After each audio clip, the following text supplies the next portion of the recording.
Astro दिशा।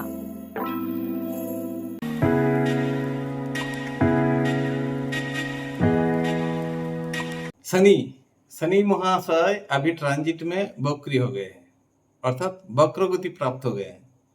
तो उनकी जो रिजल्ट सबको होना चाहिए, तो वही रिजल्ट आजकल मिलेगा। तो किसी का भलाई होगा, किसी का खराब होगा। इतना दिन शनि कहाँ बैठे हैं? मीन राशि में, और उनका अपना घर कौन सा है? मकर और कुंभ। तो ये तीनों मिला के शनि का रिजल्ट मिलता था, मेष लगन से शुरू करके मीन तक। मैं हमेशा बोलता हूँ, लगन को देखिए, लगन का जो फल है, लगन का जो रिजल्ट है उसको देखिए। राशि का रिजल्ट देखने का कोई जरूरत नहीं है, क्योंकि राशि मिलता नहीं है। राशि फल आपको लगन से देखना पड़ता है। आपका जो लगन है, मेष लगन, वृष लगन, ये सारी चीज आपको अपना लगन का अनुसार देखना चाहिए। तो शनि महाशय रेट्रोगेट हो गया, तो रेट्रोगेट होने में क्या होता है? एक इफेक्ट तो आता है। क्या इफेक्ट आएगा? हम आपका तरफ देख रहे हैं, तो आप मेरे को देख रहे हैं जो हम आपका तरफ, लेकिन हम अगर घूम के देखें तो उसका रिजल्ट सेम रिजल्ट नहीं होगा, अलग हो जाता है। एक टॉर्च का लाइट अगर वहां फेंकू तो सीधा जाता है, टेढ़ा पे फेंकू तो टेढ़ा जाएगा। तो जब वक्र गति प्राप्त हो जाता है तो उसका रिजल्ट भी कुछ अलग हो जाता है, कुछ चेंजेस आ जाता है। जैसे मीन में बैठे हैं, लेकिन मीन का रिजल्ट में कुछ कमी आ जाएगा अभी शनिदेव का। अभी क्या क्या रिजल्ट मिलेगा? मकर और कुंभ का रिजल्ट प्रोमिनेंटली मिलेगा। तो इसमें क्या होगा? मेष लगन के लिए 10th और 11th, ये दोनों घर का रिजल्ट अभी मिलता रहेगा। 10th 11th, तो मेष लगन के लिए 10th 11th होने से क्या होगा? ये सबसे अच्छा हुआ, क्योंकि मेष लगन में 12th जो था ये थोड़ा सा हल्का हो गया। तो 12th भाव का हल्का हो जाने से 10th 11th भाव जब आ गया तो उसमें क्या है? रेपुटेशन इंक्रीज होगा, अपना डिजायर फुलफिल होगा। जितने सारी प्रोफेशनल सक्सेस है वो इस टाइम मेष लगन का हाथ में आने वाला है। तो जो जो सोच के रखे थे, ये डिजायर जो जो मतलब आशा और आकांक्षा जो होता है वो अभी फुलफिल होने वाला है मेष लगन के लिए। तो मेष लगन के लिए शनि का ये वक्रगति पाना एक आशीर्वाद स्वरूप होता है। आशीर्वाद मिला है। ये जितना दिन तक नवंबर 27 तक चलता रहेगा, और इतना दिन तक मेष लगन के लिए बहुत अच्छा हो गया है। उसके बाद शनि फिर डायरेक्ट मोशन में आएगा, जो जुलाई फर्स्ट में था, उसी रिजल्ट फिर दोहराएगा। आता हूँ सेकंड लग्न जो है वृष लग्न। वृष जिनका लग्न है और जिसका शनि का दशा, अंतर्दशा और प्रतंत्र दशा कुछ भी चल रहा होगा, तो उनके लिए फल रिजल्ट क्या होगा? 9 और 10। एक बात बोलना चाहता हूँ, ये रिजल्ट सिर्फ उसी के लिए जिसका शनि का दशा, अंतर्दशा और प्रत्यंत दशा कुछ भी चल रहा है, उसके लिए ये लगेगा। नहीं तो और किसी के लिए ये इफेक्टिव नहीं होगा, क्योंकि हम हमेशा बोलते हैं Dashapati is the prime minister in our life. तो दशापति अगर प्राइम मिनिस्टर हो तो उनका अनुमति छोड़ के और कुछ नहीं होने वाला है। इसलिए दशापति को हमेशा देखना चाहिए, और दशापति को देख के ही हमको आगे बढ़ना है। तो दशापति जिसका शनि है, सैटर्न है, सैटर्न का दशा, अंतर्दशा या प्रत्यंत दशा जिसका चल रहा, उसके लिए ये प्रेडिक्शन मिलेगा। या शनि का वक्र गति होना या शनि का डायरेक्ट होना, कुछ भी हो, उनके लिए होगा जिनके लिए सैटर्न का दशा, अंतर्दशा, प्रत्यंत दशा चल रहा है। तो 20 लगने के लिए 9 10 आप लोगों का कर्म क्षेत्र में रेपुटेशन जरूर बढ़ेगा। लेकिन बात ऐसा है, कर्म क्षेत्र के लिए कुछ टेंशन भी आप लोग रहेंगे टेंशन में, क्योंकि कर्म क्षेत्र में परिवर्तन होने वाला है। कोई कर्म छोड़ के दूसरा कर्म में आप जाने वाले हैं, नहीं तो कर्म ट्रांसफर होने वाला है एक जगह से दूसरा जगह, कहीं दूर जगह में, घर से जो दूर होगा उसी जगह में ट्रांसफर होने वाला है। तो इसके लिए इस टाइम में आपको टेंशन आएगा, टेंशन रहेगा। बाकी सब जैसे जैसे चल रहा था ऐसे ही चलेगा, बाकी किसी बारे में टेंशन लेना जरूरत नहीं है। लेकिन कर्म क्षेत्र बारे में माथा को ठंडा रखिए और उसको धीरे धीरे बढ़ाइए, सब कुछ ठीक ठाक हो जाएगा। आता हूँ मिथुन लग्न के लिए। मिथुन लग्न का जो जातक और जाति का जो भी हो, उनके लिए एक बात है, जो लोग विदेश में रहना चाहते हैं और विदेश में जाना चाहते हैं, वो लोग के लिए ये टाइम काफी अच्छा है, क्योंकि 8 और 9th, अष्टम और नवम भाव का साथ कनेक्टेड है। इसलिए हम बोलेंगे ये जो बाहर जाना चाहते हैं उसके लिए ये टाइम बहुत अच्छा है। वो जा सकते हैं और वहाँ ठहर सकते हैं, ये काम हो जाएगा। लेकिन जो अभी यहाँ है, मतलब अपना अपना प्लेस में है, वो लोग के लिए थोड़ा सा खराब रिजल्ट आएगा, क्योंकि 9th है, 8 है, कर्महीन हो सकते हैं। अर्थात आप जो कर्म कर रहे हैं वो कर्म निकल जाएगा हाथ से, नहीं रहेगा। इसके लिए क्या होगा, 8 है, टेंशन बढ़ेगा, बहुत टेंशन बढ़ेगा, एंग्जाइटी बढ़ेगा, ऑरिट बढ़ेगा, तो दिमाग गर्म होगा। तो ये सब सिचुएशन आपको अभी फेस करना है। जिसको पैसा देंगे वो पैसा लेके भागेगा अपना समझ के।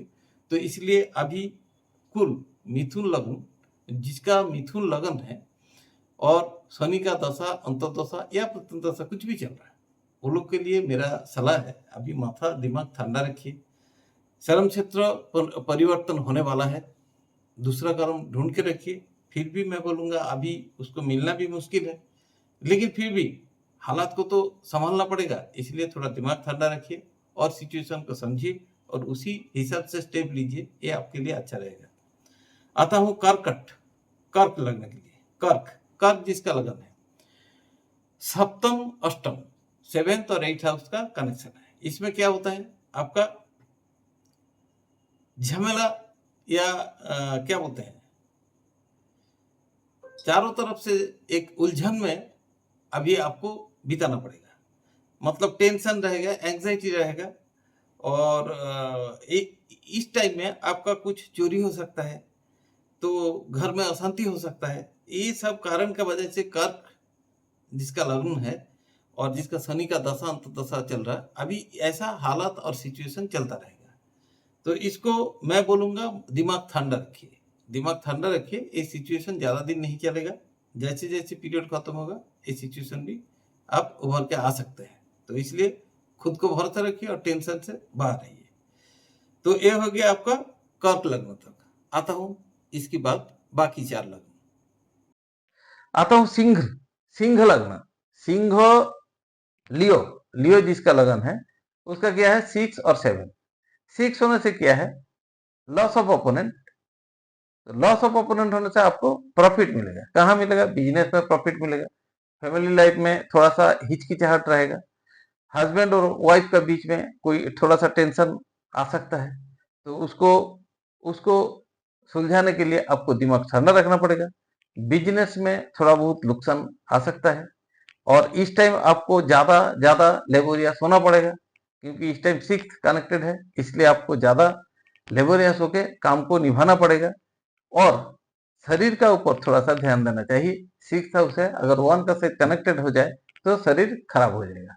शरीर खराब होगा तो चारों तरफ से टेंशन और भी बढ़ेगा, इसलिए थोड़ा सा खुद को ख्याल रखिए, दिमाग ठंडा रखिए। आता हूं इसका बाद जो लगन है, कन्या लगन, भार्गव जिसका लगन है और शनि का दशा अंतर्दशा या प्रत्यंतदशा चल रहा है अभी, उसके लिए अभी टाइम 5th और 6th का साथ कनेक्टेड है। पंचम भाव एवं षष्ठ भाव का साथ कनेक्टेड है। इसमें क्या होता है, लव अफेयर जिसका चलता है वो चलता रहेगा। क्रिएटिविटी अच्छा है, लेकिन शादी में परिवर्तित होना मुश्किल है, क्योंकि शादी इस टाइम नहीं होगा। 6th का साथ कनेक्टेड है, इसलिए शादी इस टाइम नहीं होगा जब तक ना सैटर्न डायरेक्ट मोशन में आते हैं। अभी जो लव अफेयर चलता है वो चलने दीजिए। जो क्रिएटिविटी में अभी इन्वॉल्व है उनके लिए भी ये टाइम खराब है थोड़ा सा, क्योंकि डिजायर फुलफिल होने के लिए जो जो चाहिए वो आपको इस टाइम नहीं मिलेगा, इसलिए धीरज को बढ़ाना पड़ेगा। जो लोग कर्म क्षेत्र का बारे में सोच रहे होंगे या कर्म क्षेत्र में इन्वॉल्व है, वो लोग के लिए भी ये टाइम खराब है, क्योंकि आपको ज्यादा लेबर देना पड़ेगा, लेकिन उसी का हिसाब से आपको जो मिलना चाहिए था वो नहीं मिलेगा। तो इसलिए आपको टेंशन हो सकता है, लेकिन धीरज रखना पड़ेगा, क्योंकि ये सारी प्लानिटरी सिचुएशन है, प्लानिटरी खेल है। इसमें दिमाग गर्म करने का भी कोई लाभ नहीं है। और ये जो प्रतिकार होता है ना, मैं सुधार दूंगा, आपका नसीब को सुधार दूंगा, ये लीजिए, हवन कर लीजिए, वो कर लीजिए, उसमें कोई फायदा नहीं है।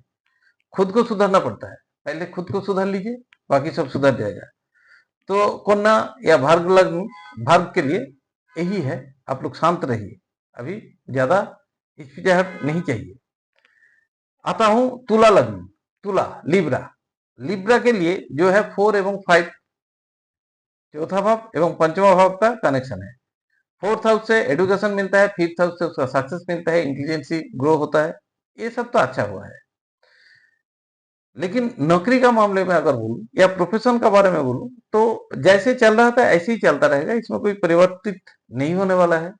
लेकिन थोड़ा सा काम दूसरों के लिए आपको करना पड़ेगा, क्योंकि प्रोफेशनल करियर में हो या घर का मामले में हो, आपको ज्यादा काम करना पड़ेगा जो जिसका बेनिफिट ओपोनेंट लेते रहेंगे।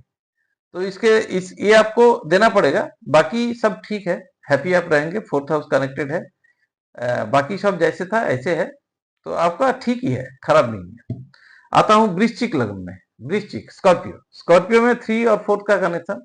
जो लोग का स्कॉर्पियो लगन है या वृश्चिक लगन है, वो लोग प्रोफेशनली या पर्सनली अभी घर में परमानेंटली नहीं रह सकते, क्योंकि थर्ड हाउस का साथ कनेक्टेड है। आपको छोटा मोटा ट्रैवल में जाना ही पड़ेगा और फिर घर लौटना पड़ेगा। ये जो सिचुएशन ये चलता रहेगा अभी, क्योंकि आपको नेगोशिएशन जो करना पड़ता है वो नेगोशिएशन में अभी सक्सेस नहीं आएगा, लेकिन फिर बार बार अटेम्प्ट लेना पड़ेगा। अभी उतना सक्सेस नहीं है, थोड़ा बहुत रुकावट आएगा। अगर दशा अंतर्दशा या प्रत्यंत दशा में परफेक्टली कुछ नहीं हो तो, अगर उसमें परफेक्टली हो फिर भी आपको रुक रुक के अभी काम करना पड़ेगा। घर में आप रहेंगे और बाहर भी रहेंगे, ऐसा स्थिति में आपको अभी चलना पड़ेगा। बस बाकी सब जैसे चल रहा था ऐसे ही चलेगा। आ रहा हूं धनु, धनु लगन, सैजिटेरियस। सैजिटेरियस इसका लगन है, उसका 2 और 3 अच्छा खासा रिजल्ट अभी मिलेगा। लिक्विड मनी जो है वो पॉकेट में डेवलपमेंट आएगा, लिक्विड कैश में बढ़ोतरी आएगा, और अपना जो स्टेटस है, अपना जो करियर है उसमें भी जंप करके थोड़ा सा आएगा, नेगोशिएशन में थोड़ा सा प्रॉफिट आएगा।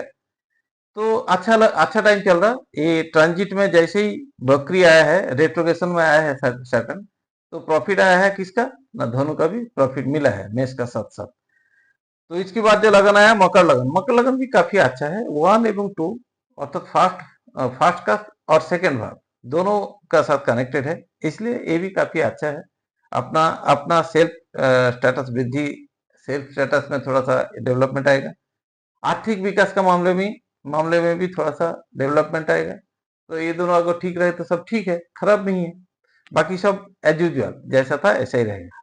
कुंभ, कुंभ जातक जिसमें है एक्वेरियस, एक्वेरियस का जो जन्म है, जो जातक और जातिका है, जिसका सैटर्न का दशा अंतर्दशा या प्रत्यंतदशा चल रहा है, वो लोग के लिए मैं बोलूंगा खर्च का हाथ थोड़ा कम कीजिए, क्योंकि 12 हाउस का साथ अभी सैटर्न कनेक्टेड हो गया है, फर्स्ट हाउस का साथ कनेक्टेड है। फर्स्ट मतलब नेगेट कर रहा है सेकेंड हाउस को, मनी को नेगेट कर रहे हैं, इसीलिए आपका अभी नुकसान का मामला में नुकसान बहुत बढ़ेगा, नुकसान बहुत ही बढ़ेगा। तो नुकसान कम करना चाहिए, इसलिए आपको मैं रिक्वेस्ट करूंगा अभी कोई इन्वेस्टमेंट में मत जाइए। कोई रिस्की डेब्ट हो, कुछ कहीं भी नहीं निकलना चाहिए, क्योंकि पैसा को जो निकलेंगे वो जाएगा, वो नहीं आएगा। तो इसलिए आपका ओपोनेंट जो है, मान लीजिए आपका पति हो तो पत्नी, पत्नी हो तो पति, उनका नाम पे पैसा इन्वेस्ट कीजिए, वो रह जाएगा, बाकी सब निकल जाएगा। सावधान से रहिए। इसके बाद आता हूं मीन लगन। मीन लगन 11th और 12th दोनों भाव का साथ बराबर है, संयुक्तिकरण किया हुआ है। तो इसमें क्या होगा, जितना आए उतना गए, आएगा जाएगा, आएगा जाएगा। तो इसमें जो रख पाएंगे वो रखेंगे, जो नहीं रख पाएंगे वो जाएगा। इसीलिए मैं बोलूंगा मीन जातक या जातिका को आप लोग संचय में फोकस कीजिए। डिजायर्ड फुलफिलमेंट अभी बहुत सारी होगा, लेकिन व्यय एक्सपेंस उसको थोड़ा कम कीजिए, उसमें ध्यान दीजिए, सब ठीक हो जाएगा। बाकी सब कुछ ठीक है। तो ये था सैटर्न या शनि बकरी होने का बाद जो रिजल्ट मिलने वाला है, और डेट मेंशन किया हूं 13 जुलाई टू 27 नवंबर। ये पीरियड में ऐसा रिजल्ट चलता रहेगा। तो इसमें सावधानी जरूरत है, जिसका जैसा है उसको ऐसे करना पड़ेगा। जिसको मैं बोला अच्छा है तो उसको अच्छा का मौका लेना पड़ेगा, और जो खराब है उसको फाइट करना पड़ेगा। तो दिमाग ठंडा रखना पड़ेगा और सब कुछ सुलझाने तक इंतजार करना पड़ेगा। आज का एपिसोड में इतना ही रहा। अगला एपिसोड में फिर मुलाकात होगा विश्वजीत का साथ। नमस्ते।